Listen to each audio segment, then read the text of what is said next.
Welcome to all of you. हमारे इस video session में आप सभी का स्वागत है। आज के इस वीडियो सेशन में हम लोग सीबीएसई बोर्ड एग्जामिनेशन 2026 में 12 का मैथमेटिक्स के क्वेश्चन का डिस्कशन करेंगे। मतलब कि आपके सामने जो क्वेश्चन है मैथमेटिक्स 12 सीबीएसई बोर्ड का क्वेश्चन है जो कि 2026 के एग्ज़ाम में आया हुआ है। तो अभी के हम वीडियो सेशन में इसी मैथमेटिक्स के क्वेश्चन का हम लोग डिस्कशन करेंगे। सबसे पहला पॉइंट इसमें हम लोग देखेंगे कि किस टॉपिक से आया हुआ है और क्वेश्चन का सॉल्यूशन आसानी से हम लोग कैसे करेंगे। तो पहले अब मैं इंस्ट्रक्शन आपको बता दे रहा हूँ कि क्वेश्चन के लिए क्या इंस्ट्रक्शन होता है। तो सबसे पहले देखते हैं सीरीज और कोड यहाँ दिया हुआ है। सेट 1 है क्योंकि जब आपको आंसर शीट मिलेगा तो उस पर कोड लिखना होता है। यहाँ दिया हुआ है question paper code given on the right hand side of the question paper should be written on the title page of the answer book by the candidate. और पेज भी चेक करने के लिए बोल रहा है, मतलब कि टोटल कितना प्रिंटेड पेज है, कितना क्वेश्चन है, शुरू में ही चेक कर लेंगे ताकि कोई पेज फटा हुआ नहीं है, कहीं क्वेश्चन मिसप्रिंट तो नहीं है। और उसके बाद 15 minutes time has been allotted to read this question paper. The question paper will be distributed to 10:15 AM और 10:50 AM टू 10:30 AM टाइम हमको मिलता है क्वेश्चन पेपर पढ़ने के लिए। और उसके बाद जो टाइमिंग शुरू होता है उसमें हम लोग एक एक करके सॉल्यूशन करते जाएंगे। तो सबसे पहले मैं देखूं कि क्वेश्चन पेपर हमारा किस टाइप से है। तो क्वेश्चन पेपर का टाइप मैं बता दे रहा हूं। This question paper is divided into 5 section A, B, C, D and E। और सेक्शन A में टोटल 20 क्वेश्चन है जो कि ऑब्जेक्टिव क्वेश्चन है और एक एक नंबर के हैं, जिसमें 18 क्वेश्चन मल्टीपल चॉइस क्वेश्चन है। मतलब कि उस क्वेश्चन के साथ ऑप्शन दिया हुआ है A, B, C, D। और 2 क्वेश्चन जो है 19 और 20 एजर्सन रीजन बेस्ड क्वेश्चन है। फिर सेक्शन B में 5 क्वेश्चन वेरी शॉर्ट आंसर है जो कि 2 मार्क्स का है। सेक्शन C में भी 6 क्वेश्चन है जो कि 3 नंबर का है। और सेक्शन D में 4 क्वेश्चन है जो कि 5 मार्क्स का है। और सेक्शन E में 36 to 38 मतलब 3 केस स्टडी बेस्ड क्वेश्चन है जो कि हर एक क्वेश्चन कितने मार्क्स का है, 4-4 नंबर का है।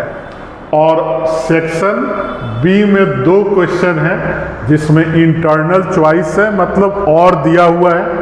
सेक्शन C में 3 क्वेश्चन में है और सेक्शन D के 2 क्वेश्चन में इंटरनल चॉइस है और सेक्शन E के 3 क्वेश्चन में है। और कैलकुलेटर इज नॉट अलाउ, मतलब एग्जाम में कैलकुलेटर का यूज अलाउ नहीं है।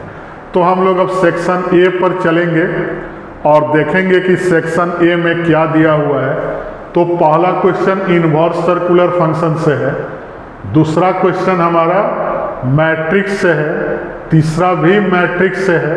तो पहले हम लोग एक एक करके इसका सॉल्यूशन देखेंगे। तो आप लोग पहले क्वेश्चन को पढ़ के देखिए कि इसमें क्या दिया हुआ है और इसको हम लोग कैसे सॉल्व करेंगे। पहला क्वेश्चन में क्या कह रहा है कि एक फंक्शन दिया हुआ है f of x और इसका वैल्यू है cos इनवर्स 2x माइनस 5।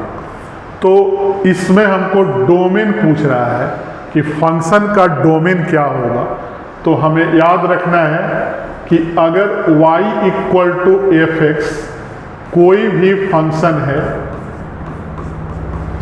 तो इसमें x का जो पॉसिबल वैल्यू होगा उसी को डोमेन बोलते हैं। All possible values of x इसको हम लोग क्या बोलते हैं, डोमेन बोलते हैं। और रेंज अगर पूछे तो लिखेंगे कि ऑल पॉसिबल वैल्यूज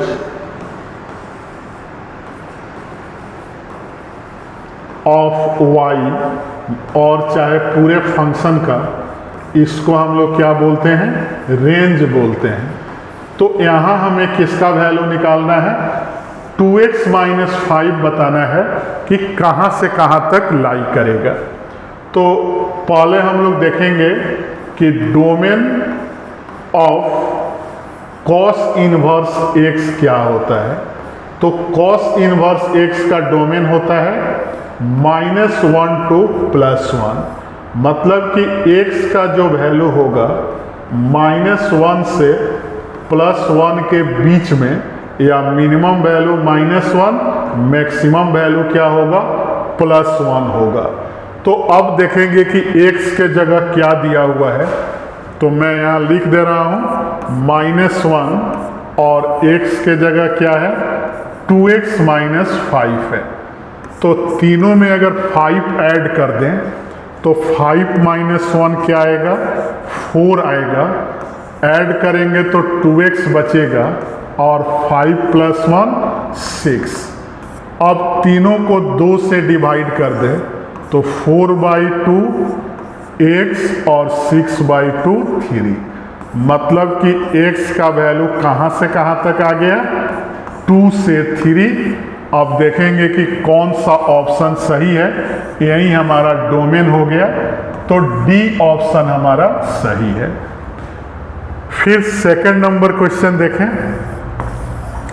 इसमें ए इनवर्स दिया हुआ है कि XA + YI के बराबर है, और A² कितने के बराबर है, 4A + 3I के।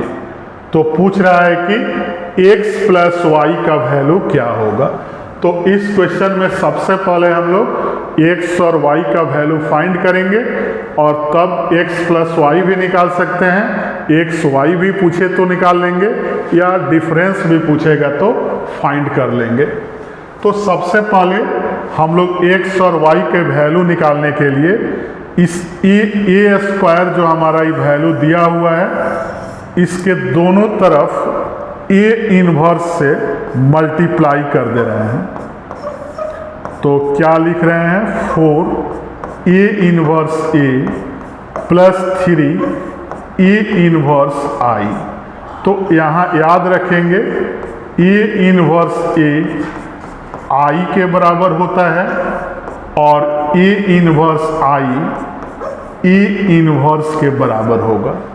तो इसमें पावर माइनस कर दें, 2 - 1, तो A आएगा, फिर यहाँ I आएगा, और फिर यहाँ 3A इनवर्स आ गया।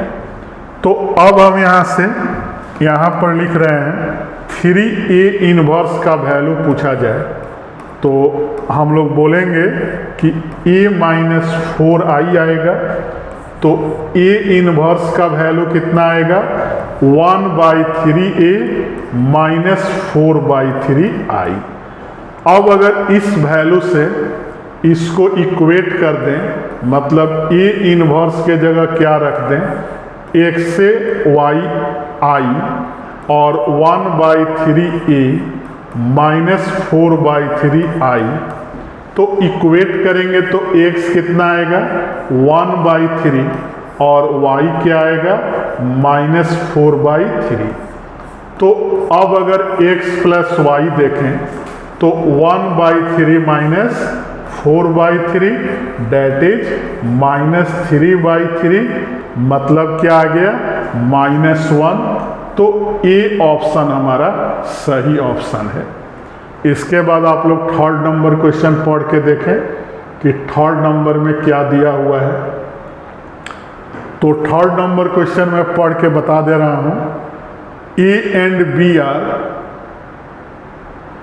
स्क्यू सिमेट्रिक मैट्रिक्स है। तो चेक करना है कि AB' + BA' क्या होगा। तो 3 में मैं लिख दे रहा हूं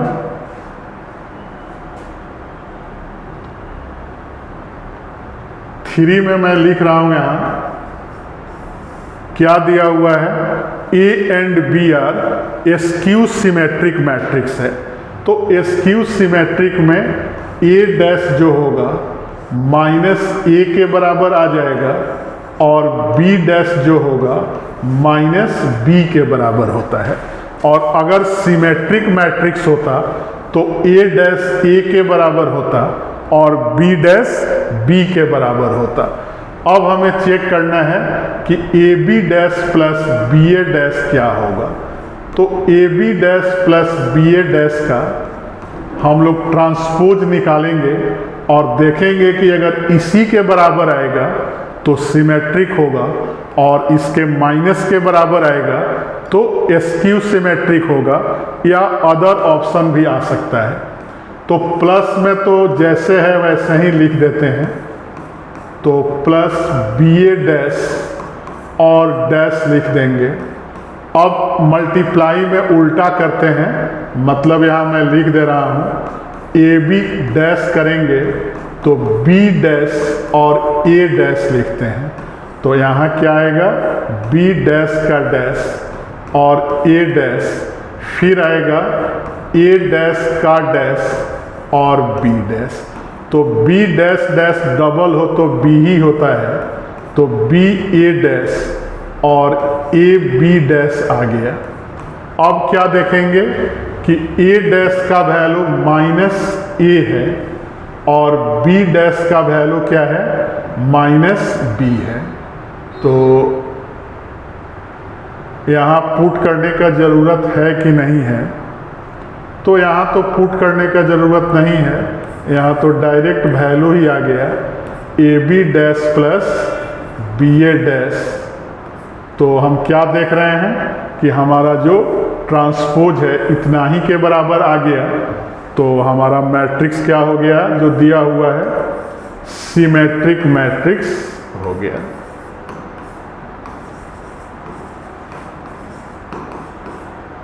तो यहाँ कौन सा आंसर सही हमारा होगा, तो ए ऑप्शन सही ऑप्शन है। तो इसके बाद नेक्स्ट क्वेश्चन पे चलेंगे। नेक्स्ट क्वेश्चन 4 नंबर आप लोग पढ़ के देखिए, ई भी मैट्रिक्स से है, 5 भी मैट्रिक्स से है।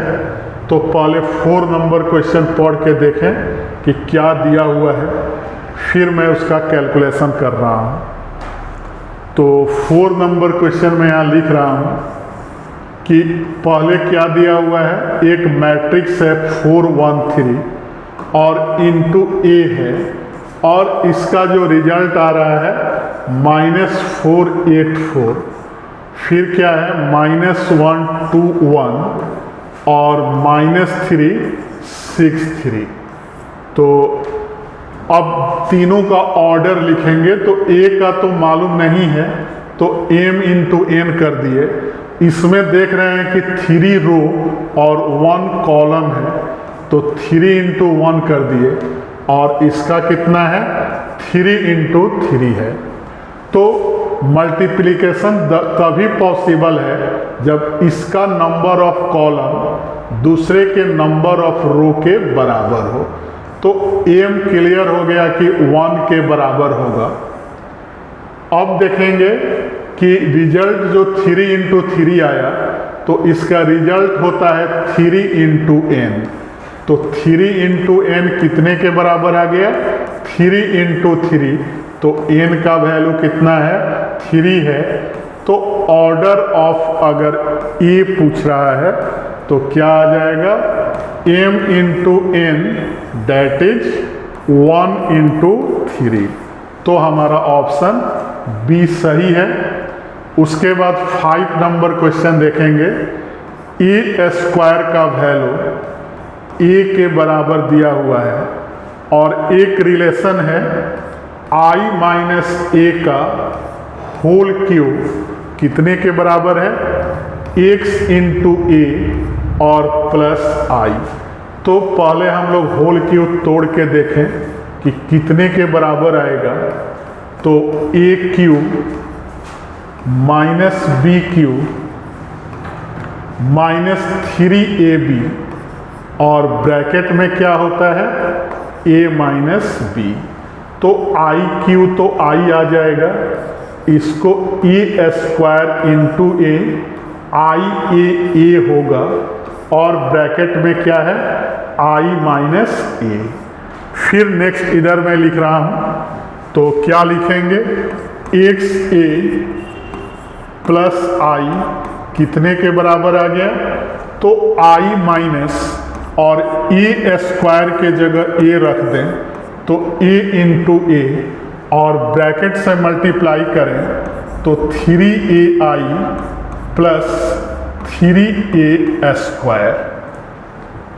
तो इसके बाद क्या आ गया आई माइनस ए स्क्वायर, ए आई ए हो जाएगा, ए स्क्वायर भी ए दिया हुआ है तो कैंसिल हो गया।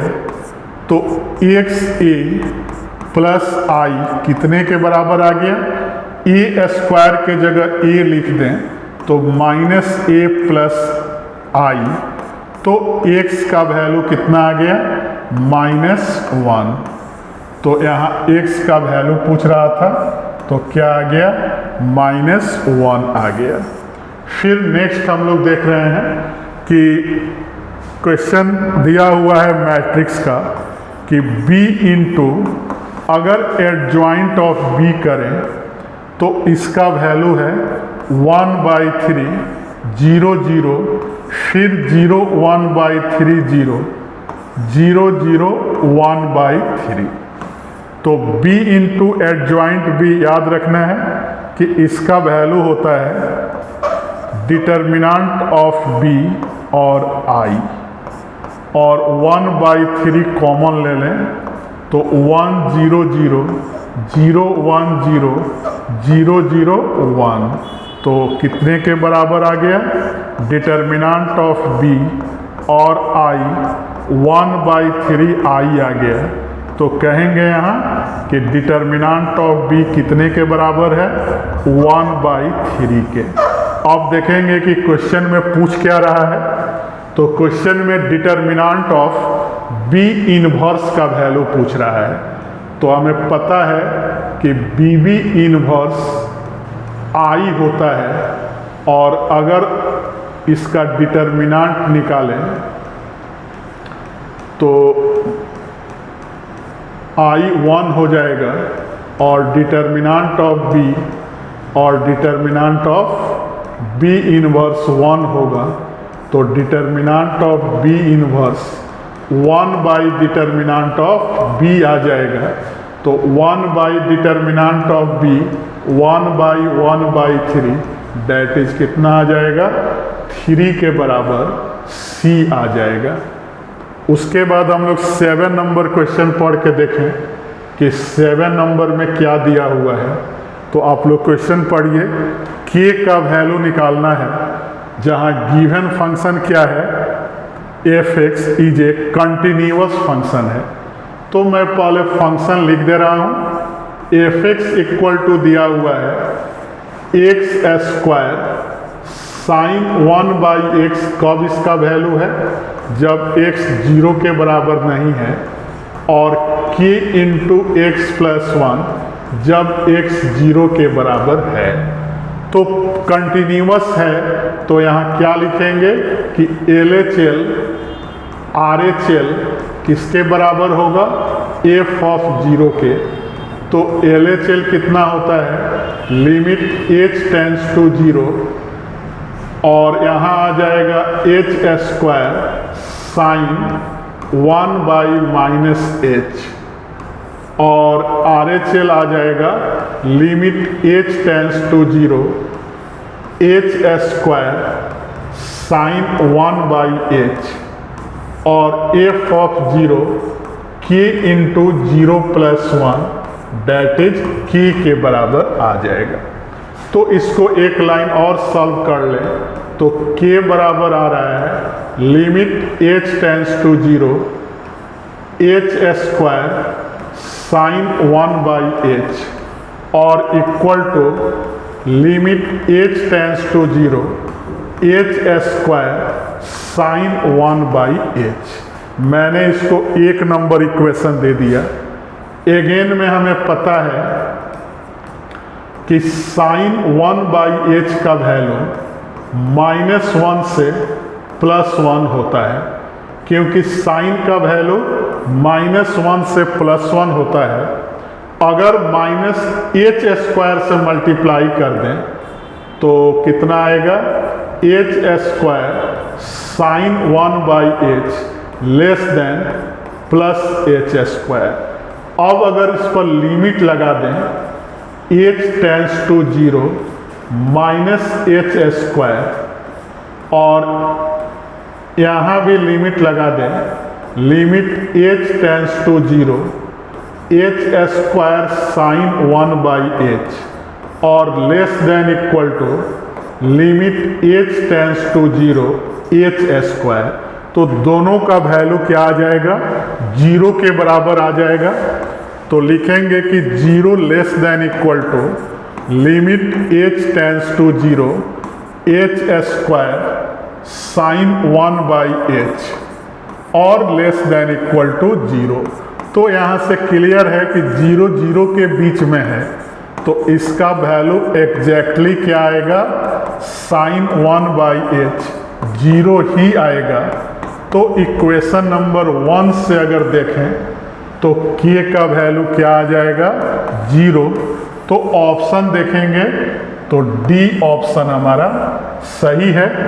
तो अभी तक हमने टोटल 7 ऑब्जेक्टिव क्वेश्चन का सॉल्यूशन किया, और अगर आप हमारे ऑनलाइन या ऑफलाइन क्लास में ज्वाइन करना चाहते हैं तो इस नंबर को नोट कर लें, 8809415516। इससे आपको ऑनलाइन और ऑफलाइन दोनों मोड में एडमिशन के लिए सारे इंस्ट्रक्शन मिल जाएंगे। तो हमारे वीडियो को लाइक, चैनल को सब्सक्राइब करते रहें। Thank you.